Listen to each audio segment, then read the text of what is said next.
Mātou whaaftai ta mā. O na o lau a whio, e mawhai o na whaamatala ina le upo le atala no ina ne le aso ta mā. Whaaftai le pule, whaafetai le mana wai au mai ta mā. Mātou te tala no ina ilo fina ngalo ta mā. Ina ima whai o na o ngāi o mātou tangata ta mā. O wale anga inga i luma o la mātou sāwa linga o lo whai o nei ta mā. Ia fo i mea umai lo vi inga ta mā. Ia whaasilisili ina lo vi inga. Nei maso umai o le whaavavau lava. Amene, ma amene. Whaftai alala mai lalo, whaftai lava tim. Whaftai le lofa o le atua a. Whaftai le lofa o le atua o mwhaiona tai mai loto so i fua maso uolo. Nei vai aso, ele whaingo fie fo ni nei vai aso a. Tai tonu, e ese ale tau o tangata amala na ia tau o safia ngai e ia. E whaftai le atua, uma whaiona toe au mai whaatasi tātou te tapua ima whaafo ile vi ingai le atua. Kasi ile whangale le vai aso ngia o saongi. Whai mai le mea saulo o mawhawhau. We are here to use by God. Le kau ke e whaonga kako le atua. E kau ke le oi i e whaonga le atua. Le ngā whai o le kau ke i e whaonga le atua. Ma ese fo ilo kako o langa kako ke o lai. Ai a whai e kako ke i e whaonga kako le atua. So se mea kau ke whewa iai. E loa ile mamalu le atua. Amen. Le ngā o keimi nge le mea lau e laulangi. Makua pori ngā le upo le atua i laulangi. Ua le koe fi whaalongo i laulangi, ua kele mea kukupu. Ai kei loa, ma ngai ia o le pule, ma le mana na o mai le atua. Ma whainga ko whewa i e lunga o mea ia. Ai kei loa, mai le pisi whakai ka inga wenga le, a whapea nge i sauri whao ngā leu soe a elia.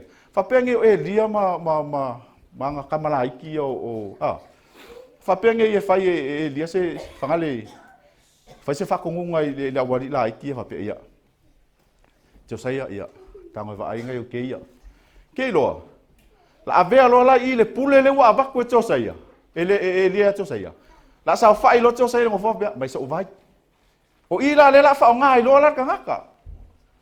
Le la kako whao ngā i loa le pule le wa umbai.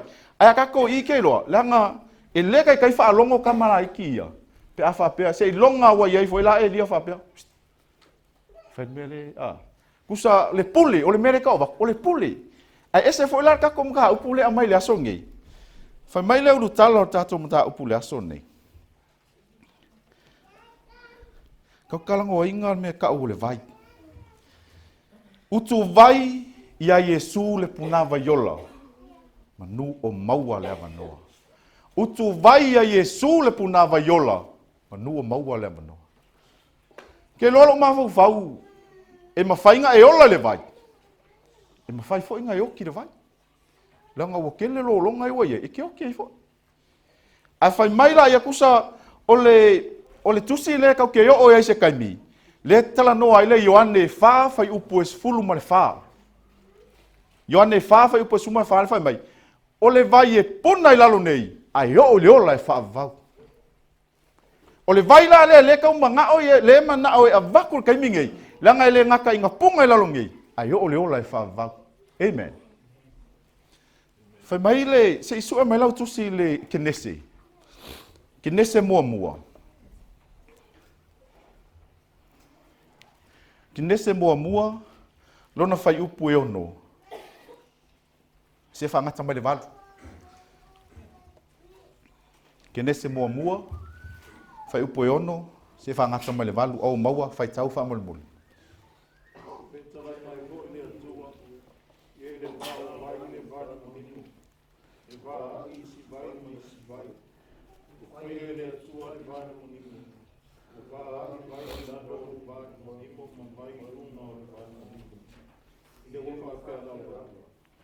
Fai ngoe le tua le vani monimo le lang. O le afi ma le taia. Amen. Fai mai le ulu tala o le fasi parka lafa lea. O sa unia le atua le vai mama. Nga ima whainga ko wola i tino. O sa unia le atua le vai mama. Nga ima whainga ko wola i tino. Fai mai nga ua uma nga ua ho le keimila a fai e le vai. Fai mai la ia o le kala le sau i. Ngā whaia le atua le vā nimo. E vā i isi vai. Ma isi vai. E lua la vai ia sa wai kongu i. Kusa o le vai le lalo i le laulangi. O le vai langa e palpala.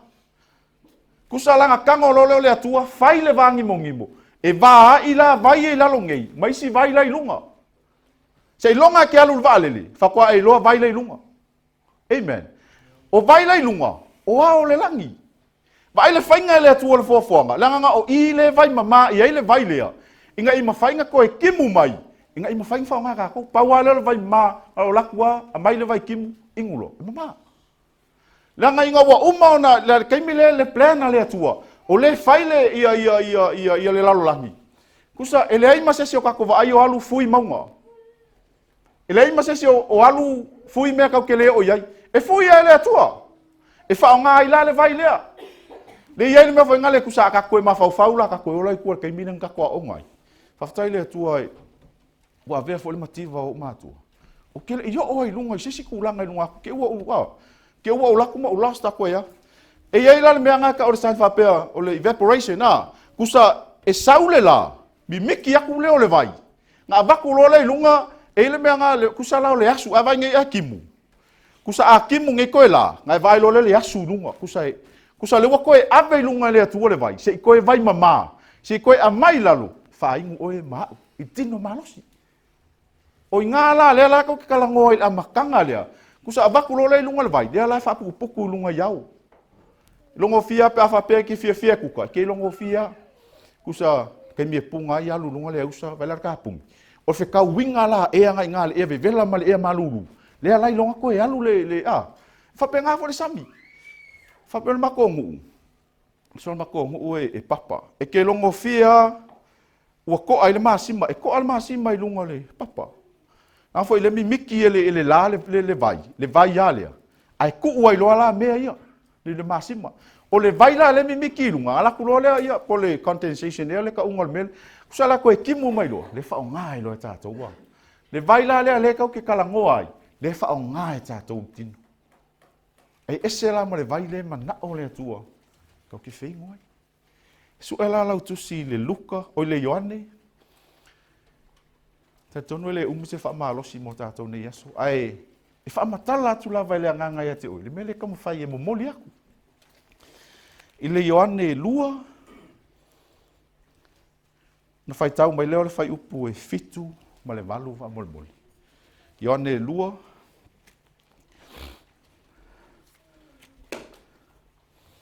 Ioane lua fai upu e fitu ma le walu. A ua maua fai tau fa mol muli.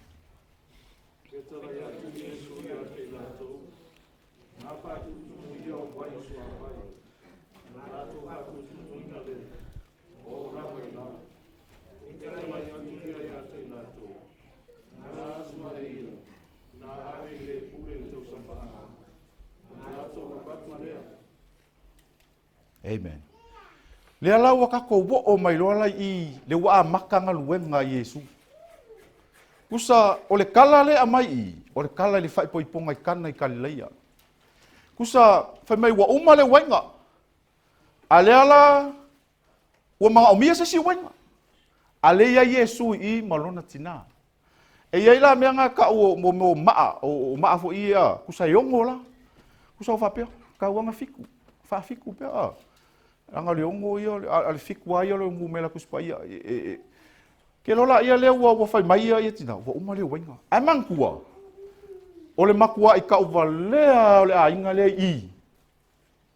Pe a lea isa si wenga sau. Lua upu yang whao ngā Yesu i. Whaatumu, asu. Whaatumu, wasu. Mai lola ia ngā baku lola ia whai mai lola ia leo ai foi. Mai lola pula ko sama sole. E se foi la le wenga lea sole wasau. Kei loa e whape ngā o male wheliua ina Yesu. Kako bolanga. Le wasau Yesu e mai le vai le lei. Langa koi kiki ao o le a inga le me ka o ka valea. Koi kiki ao. O laki le Yesu i. E whape ngā foi kako bolanga. Le kako bolanga sa iei le lalolangi. Koi kiki ao o le me ka o. Nga ka o valea a koi kiki ao o le level. E le koe whai e loanga, whai e ua whai sing whai ka. Lua upu le au mai i kusi le leo ki fi au mai. Fa atumu wasu. Ke lo fa pe e ongu. A ke wo fa pe o ka wa fiku ke lo. O ka ngolo ave ma fa fiku ai. Pa wa lo me fa ya ngal fa akumua. Nga asu lo le wa u lo langi. Se i kofo ka ngaka i lo wo langa le wa ia. Amen. Ngal fa akumua wa walu lo le ya se i ma fe kau i ma mela. Se fa pe lo la ia lo ka sole. O ese fo ila le wenga le usa. O maka ukia fo ila le swinga le wa ia ngaka le. Ake lo ele o. Ele o le wenga. Yesu.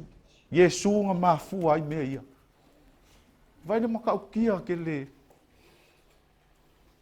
O le vavenga mua le nga fai Yesu. Lua upu. Kusa pe nga le pau le o le lua ke alu mo i lasungi. Fa akumu wasu. Ngal fa akumua. Fa akumu la nganga o le atua. Nga e alu lo le nga le fai ngo fielo walu i fafo. Ele fai ngo fielo waku lo langi. Sau lola ia le male Ioane fa. Suela la tusi le Ioane fa fai upu es fulmal fa. O ngai vai ia leo ke kango e mai, se kau fa makala ile winga o kako kalfa mai. Utu vai ile puna vai ola, manu o maua le vano ala ngar kaimi. E umai la vango. Fai tau mai la fai upo es fulmal fa mole. Se fia inu le vai o te avatu ia te.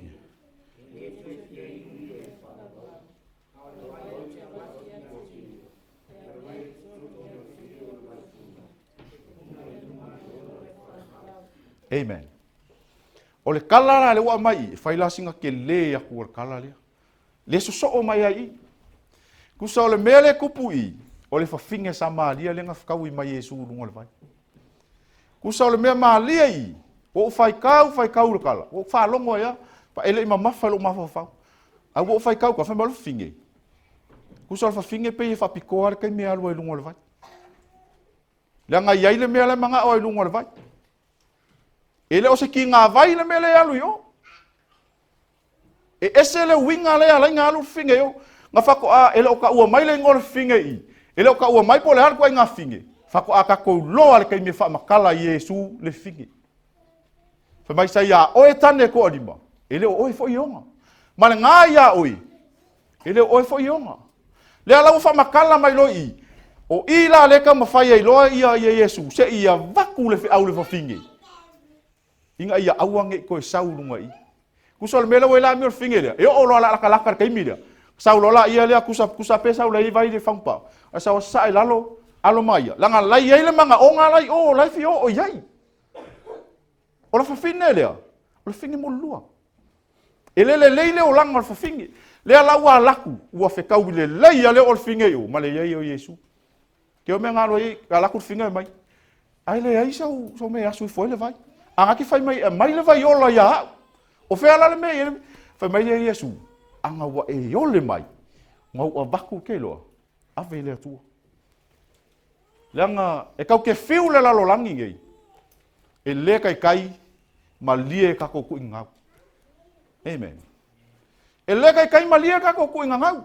Kau ke o ai ole lalo langi se i fa ma lie ale me ala manga o yai ka ko loko. Ale i Yesu. Le wai i Yesu. Kau ke le whakari se i sau se whai launga whapikoa, kau ke le mangao. E sau se si, le ai i le upo le atua. E mawhai anga sui i kako olang. Langa ke lo, wo mawa whapea. Pia le whikau i au launga e whai langa, pia o leu ke launga e ka ngaka i le i whaola inga. A ke lo, e mawhai whaola inga ai, whaale kongu i o. E mawhai ngako mingo e kongu i a lai whioki i ko ingau. Amen. Mai lola i alo Yesu, o le vai o te avatu i ate oe. Ke lola mengupu. Nga o nga whaiaku wa Yesu ke i marfinge. Ke lola mea kupu. Nga ku i le vai le finge. Ai mo mo e lako ngu.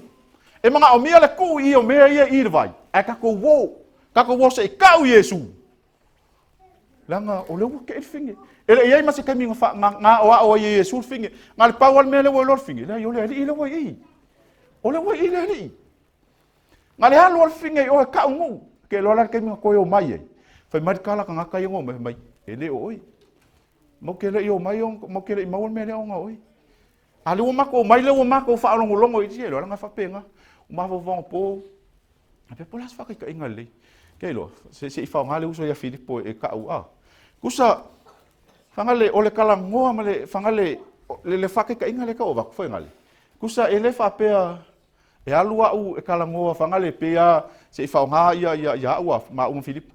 Fa pe fangale o ki fa kali se I foi ngale. Makua I uma perfect halo olang. O walo kala ngoa Filipo. Langa pauan mera ko ngale o ka ulele le o le atua. Nga amai le I e fa fanga le atua. Mai e fa aingo le atua ile vai lea. Po ala me ku kupui ele ko e foi langa ele o saula uso ya Filipo o ngawa. Le sau o ngawa le atua. Fa pe nga uma ka kan ko e foi mai. Lengo mai e Yesu. Ngo mai nga ko e ngofo le Yesu se ko ya wa o nga ka ia. Amen.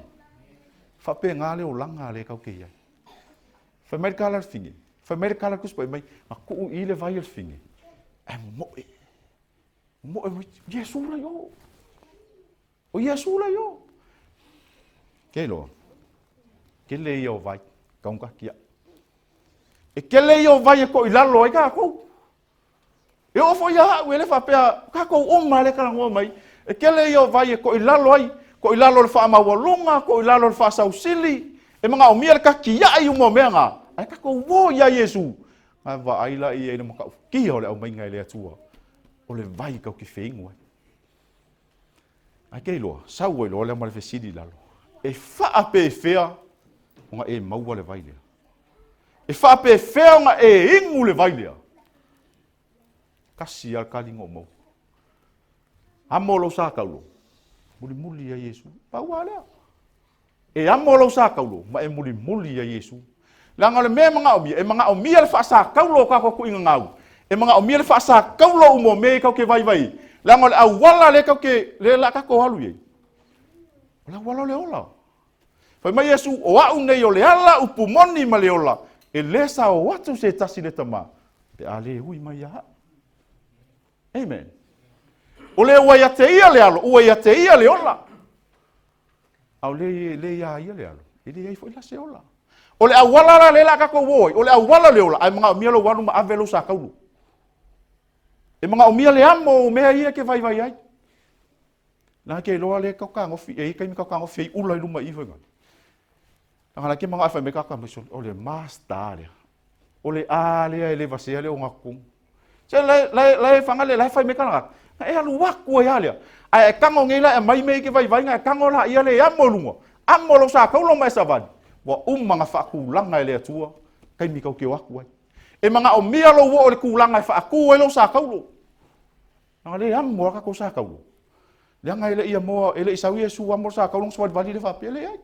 E mga o mia le vai. Le nga ile ai masesi. E ma lo se fieng. Mal ka nga ka vai ia. E mga o mia le vai le. E mga o mia la le amo lo sa kaulo lan ke lo amo nge lo sa kaulo.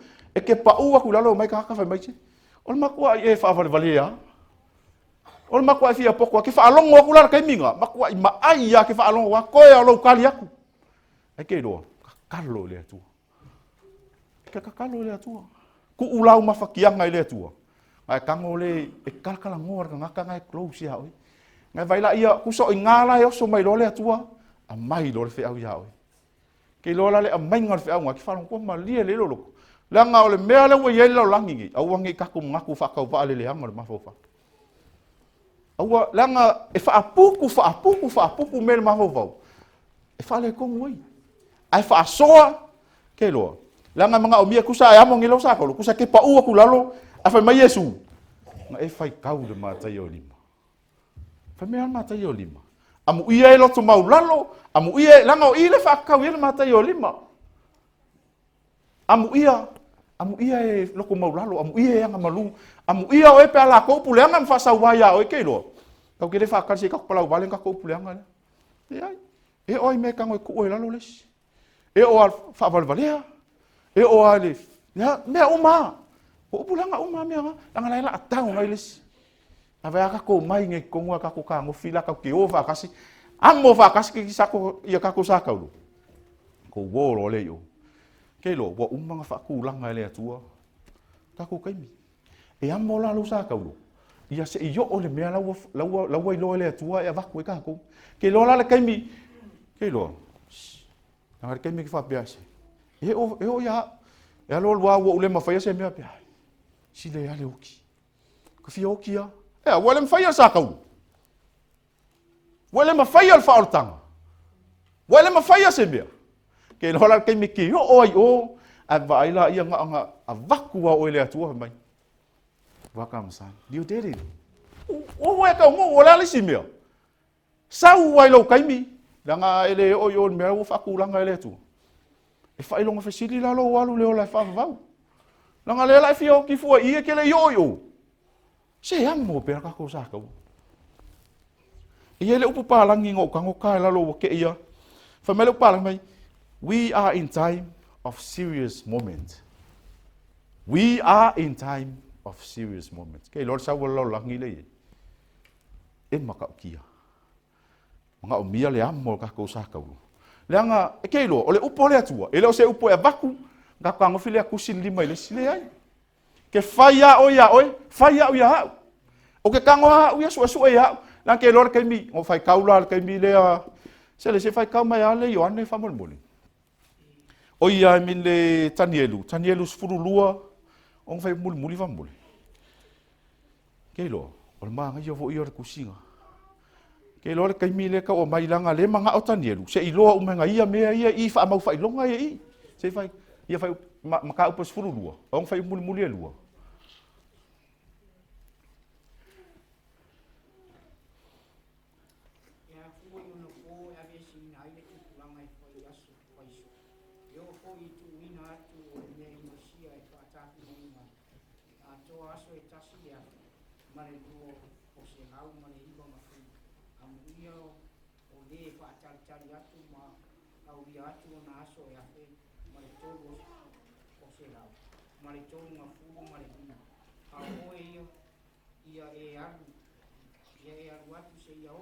Ya faftat. Pawala me lo ke au mai ai. Langa le fia i loa Ioane me kamalo kan ngelu afa mai le tua. A o oi. Wa. A oi, alu pe oi se yo le yunga. Langa mawalo pale yo. E mawal fa mangu yanga ga ko yo. Ke lo, ole upo le tua. E a mai ya au. Paku ya oi. E amo er ka ko sa ka. Langa ke lo sa ka lo le amo. E lo sa ka lo tia. E ia fa sa ka lo tia. Ala nga ka ko e ko nga me fa ngale e ke alu fu fa ko mula mo nga sa ka lo lis. Ai le amo ka ka sa ka. Nga fa ko mula ia sa oi o ai o ke ya. Ole upu ia le tua. E a mai e fa ko mo ka ko. Fa mai le ukala. Utu vai i le tua. Ke lo. Utu vai i le tua. E anga ye ka ko ku nga ngau. E fai singa fai nga ka nga vesi. E ke lo le kalatia ngo fai kau fo le kalatia lima. Le sau ya le lisi o me fa le kongu uma. Le sau le lisi o le o me nga le o fortino. Fai mai lo le ma le piko e la lo le lisi nga mai. O le fai me fa penga. E le sau le o la fa vau. E le fai mo ia kofi. E le o yo le me le kau kalango ai. So le me la kupu. O le ala mai maula kai. Sau lo le lalo malesi lisi ngai lalo. O me ala nga ele ke le se lisi. Ai o me ala nga ia kako wola ai. Kako wola ile alofa. Kako wola il fa maongi. Kako wola i mea o male fa mai Yesu. Ele kau make lar kako wo o le ola fa va. Langa ele o fa ia fuar kako ngaluenga. Pe ngo fa ia kula makanga. O le kau ke o mai e fa o ngaga ko wele atua. Ai langa e ko nga kala fa pe so fa ka kali pe se uma ia fa ngale se ave ese uma me ngo walu lo le ke kala ia kanga. O fa la uma. E o me ala le unga le uma. Ai ke loa e alu ngei ke loa no leva fa ngale ko akele wa kala fi fiola. Ko akele wa kala fi mo wole upo le tu. Aka ko wola nga o singa ka ua ko iai ke vai le mai. Ele fa pe vangale e mai de fa tanga o nga fa fanga le e fa fanga le tu. Na vai da po wa me ku kupule olanga po wa fa nga ka pe fa ya kur kala le si ke do. Ke fa sanga o ia le tu. E ke alwa o ia le tu. Le ai maso ko popole ai se me. Langa foi do boido. De wa fa sa kaulo mo me ke ku nga ngau le ke mga o lo ki. Ai alu mo le. Ke vai la kai minga ke whaalongo. Ko e fulia ke le kai e pole. Lan ke loa. E resi kai mi foi ngale pe ke la ala ai luma whapea. Ui ka whiwhi o ka laku whai meka ka soli o lau kamalea ngā mā yu. Awa ke pole. Lan ke lone mea la ka ofi la ua kua i ele. Ke lone mea ngā kua i ngā whasi ai kupito. O ai kupito le aka ngā le. Kua ngai o kako. Kai minga o sami ula ula. Mai lola ia le o le atua ia mo. Sa vali luma. Kusa sava vali la e popoli. Langa lewa ko e kuli mai falau. O fea lana mea ngā oki falau. Ngā oki lalo le aliti tai. La makua i kangu ai lalo le aliti tai. A kei lola, ngā ovi vi i o le piko ngā o iai. E whapea ngā fai kako. E kako mai, kau ke vi vi i le atua sia. Sia laua kangu umai le atua kako pasti o. E alai ngā kako mai, whangale, koe ngā me whangale, lai ngā sapi e whaalokoloko lua whangale whapea. Si ke ua, Auangi i mai maua lau taimi. Auangi i mai maua lea mangoa. Lea ngare kaimi e ongi e lau langi le upo le atu. E kaimi ke fia whaalongo e le upu, au le isa mangoa. Ke lo le sau ale lau langi le ua iai. Le ua o omi mai ale au kersiango. Le ua ska mai mea le ku e lau kersiango. Ke vai e le suinga le ua sau. Kusa sa ke lea le mea ngai e kako. Au ska mai mea le ua i e kako. Whale kako mo whaia. Ke lo o le sila e koe me i e ai fafu. E koe mi mingi a koe ai o. Langa lewa la i kiki le vava ngoa lewa a mai a kako. Wa kelo. La ua i whaita toa le fio mai. Leo kako iai kai. E peonga o whaia. Whai mai le atua e atani. O oi. Oi. Wa. Kako wope. Au kau ke whaai fua lesi ka ngaka. Au kau ke whaai fua lesi piko. Kako walu a kako. Ngai vai la ia lea. Kau ke maua se mafukanga. Fia. Kau ke le koe whangoa. Langa, a whapeo kako oi le atua. E leise alu le atua, vai ngā le alu ake e au. Wa e se amu ku lesi kaimi. Amen. Kau ke fia i kaimi uma. Langa kau ke le iloa, ke ua kako whaau ui. Ai wala au ma le atua le kaimi lea. O whea lala mea la kako o ie. E mai maua koa la le kaimi lea kako mai ei. Pe a whaia wala au mai le atua. Ala uma kua i sēra kako. Wa e se awa ngale. Piu, waika a. Pia kama whainga kā ngā o le ika. Sera whainga kā nge me o le ika. Kero, ku ui le atua. Tu ui le atua me ke pole. Lai manatu mai o ia. Sa wha maa losi ngā mo kako nge yaso. Tato utu vai le atua. Ke lor meo whai akua i le maa ngai o tato utu vai le atua. Langa whai mai le whai ia ione. Whai mai le whai upule a mai ione. E le ngaka i ngā punga i lalo ngei. Ai o le ola e whaavavau. E o. Le mea ngā le mga o i a mai le vai lea. Ia kako whaingu ai. Lea ngā e mga o mia kako hua o mai o. E a whape a mai. Ai wha mai mau. Sole. E whale kongu la le mea. A le fionga le atua. Pau wa le orka iala mo kako. Pion kako whaalongo e sa mo. Ke loa. E lau kalangu e aua ngalo. Le amakang. Ma ngai ia o le. Ai le kana whamakala i ai le si vai kaimi whapea. Ka malo le ala whangoka a. Kusa ka malo ala whangoka. A mawala le ala po. A kaore ko kia ilan. A mawala ka maia. Nka ngole ave. Fisile ole. A se me ave le ala i mai. Langa la i kiki lau whalai. A whai ua levang kako whaalongo le upu wale atua. Ua kaunga ko ai ala po. Ele kaunga ko ai ala haiki langa ele maa o ngaises. Ua kaunga ko ai ala po. A whapea kau ki whaalongo le upo le atua. Ai kako ai ka maia. Ia ngā le maa o ngai ka.